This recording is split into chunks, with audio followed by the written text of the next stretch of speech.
My name is Matthew Kurbis. I'm the subscription attorney, and I'm going to jump on this 2023 year in review bandwagon. Here we go. So looking back at 2023, this was the year that Law Subscribed really took off. I initially published the very first trailer back in September of 2021, if you could believe it. It seems like so much longer ago. We're talking about in the middle of the pandemic. I wasn't sure if this was something I was going to be able to do on top of the job that I was working at the time. I still hadn't started my own practice. And I had started to do interviews. I mean, I started to do interviews in mid 2021. I only published 4 or 5 of them in 2022. And even to this day, one of those episodes with Nicosia Anderson for Business Law Plus Subscriptions is still my most downloaded episode as far as I know. And I'm going to talk about that in a second as to why I'm not really sure like exactly what the analytics are, or if they're to be believed. But then moving into last year, I published consistently every week since January 20th, and even really more than once a week because I had special episodes here and there.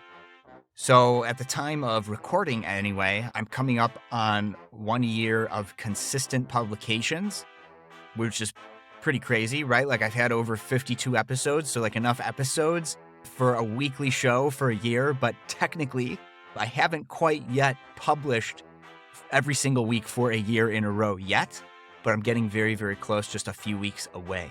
Longtime listeners know, and I know there's around 300 of you, that I recently migrated from Spotify for Podcasters, which was originally Anchor, and then it was acquired by Spotify for Podcasters. I transitioned from them over to Substack.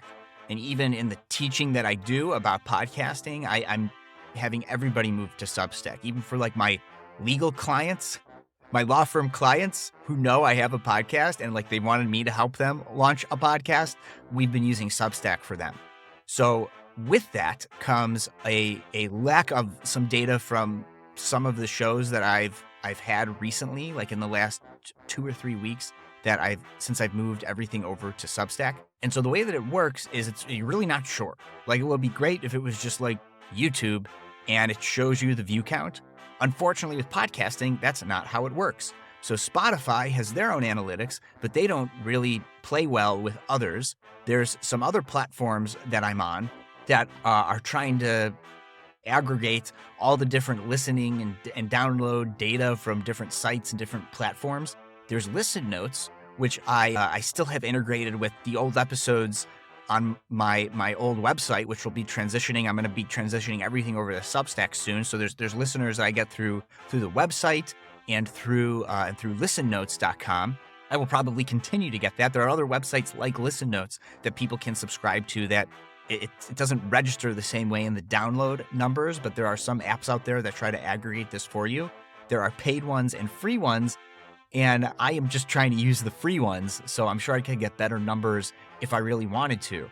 Every single podcast app has their own login information if you're a podcaster there. So if you want to look at download specific information for that app, you could, like with Spotify, Apple does it. Google used to do it, but they're sunsetting Google Podcasts and they're just focusing on YouTube now. And of course now on YouTube through the RSS feed, all of my episodes are just showing up in the YouTube feed, which is pretty great. I'm getting some listens there, though I'm not really promoting it. And that's the other thing, is I haven't really done a great job promoting this podcast. It's been mostly word of mouth growth and from guests who have been on the show, giving them links to share so that they can share it with their audiences.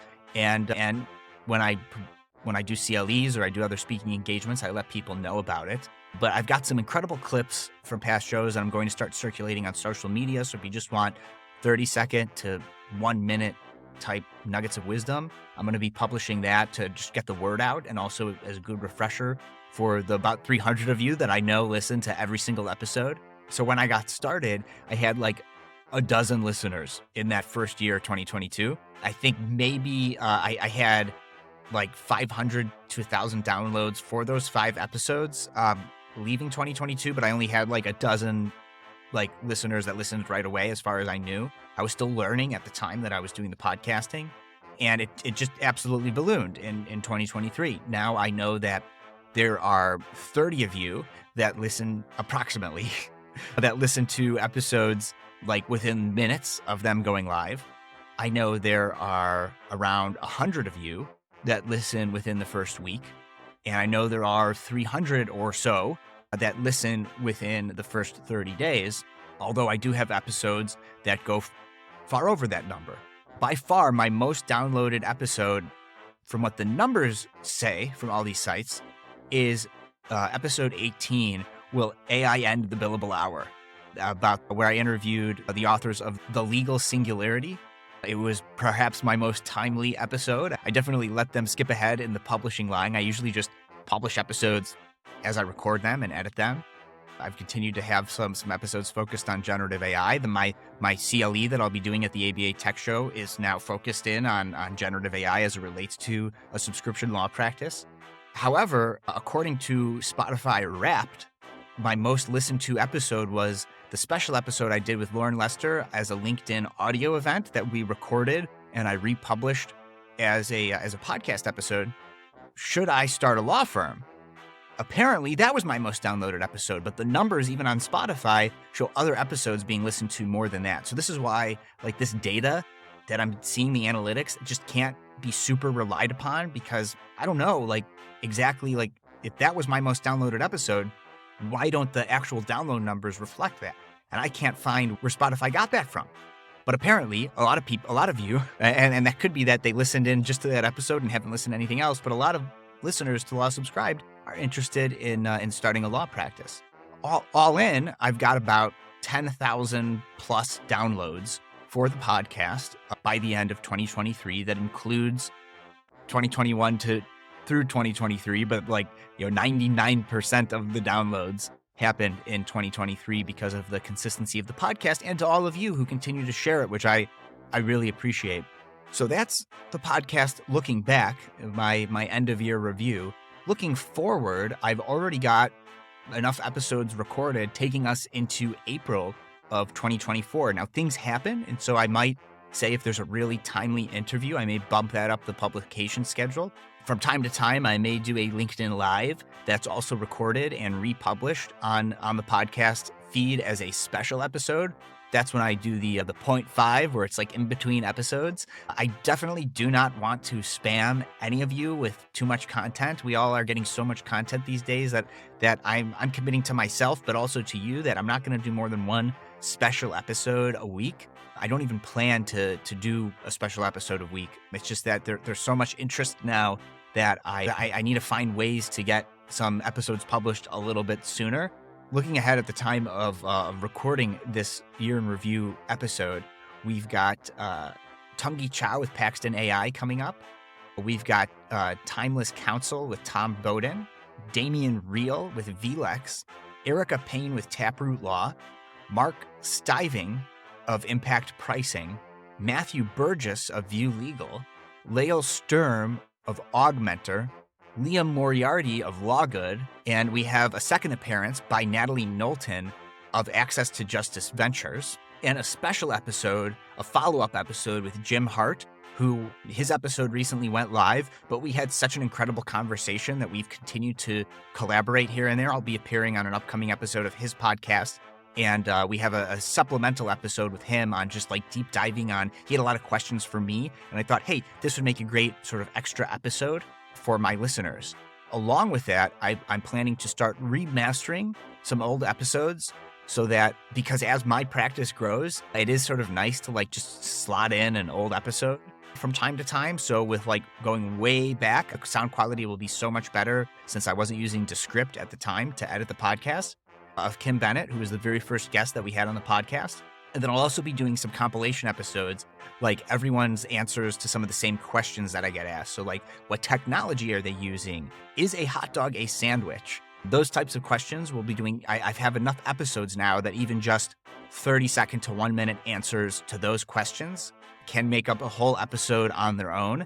And it'll be a great, succinct way to be okay, here's all the technology the lawyers on the podcast have used. So instead of having to go listen to every episode, it's just well, here's the episode where you just need to listen to this one, and the first 50 guests or so, they've all given their answers to technology. So the goal with this podcast is to make it easy for me, but also easy for all of you to get incredible value from it. And in that vein, if you want to support the podcast, I'm going to be able to do a lot more with it and do it sooner if you decide to become a paid subscriber on Substack. Definitely not something that you have to do, but it will help me put more content out there. And if this is something that you like a lot and I get enough support from the listeners, then I'll be able to even start to outsource some of these things. And when I could do that, I could put out even more content if that's something that you want. And the way that you tell me that that's what you want is you become a paid subscriber on Substack. Also moving forward, I plan to really leverage that Substack platform. So if you want to like and comment in Substack, that's where I'm going to be interfacing with the listeners. It's free to subscribe and get access to like 90% of everything. When I do start going live more on LinkedIn, or even just for other recordings, if you become a paid subscriber, I'm thinking about letting you get access to that Zoom meeting so that if you wanted to ask live questions while we're doing the recording, that I'd give you access to something like that. Going into 2024, even though we have all those episodes already either recorded and edited or planned, I also have about a dozen future guests who are already scheduled. So like looking ahead, we're almost halfway through 2024 with weekly episodes, which is really exciting. So we've always got more and more guests, more and more people wanting to come on the show. And frankly, at this point, I've got a list of like almost 100 additional interviews that I can do. So I see no reason why this thing can't keep going for years and years to come. So thank you so much for a fantastic 2023. Looking forward to a great 2024 for Law Subscribed. A lot of great content coming out there in the future for you. And I hope if you haven't done it yet, that you start that subscription law practice. All right, everybody. This has been Matthew Kurbis with Law Subscribed.